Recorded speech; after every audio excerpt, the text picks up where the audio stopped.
1964 Olympics పోటీల్లో 100 మీటర్ల పరుగు పందెంలో బాబ్ హేస్ గోల్డ్ మెడల్ పొందారు.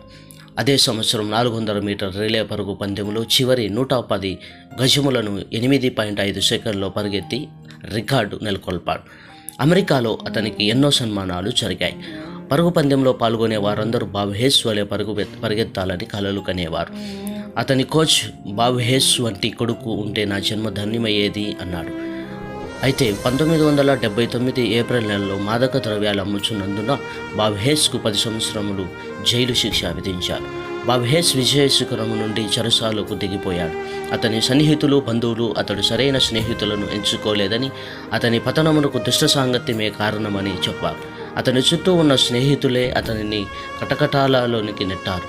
మనం ఎవరితో ఎంత సమయం గడుపుతున్నామో వారి ఆలోచనలు, వారి జీవన విధానమును ప్రతిబింబిస్తాయి.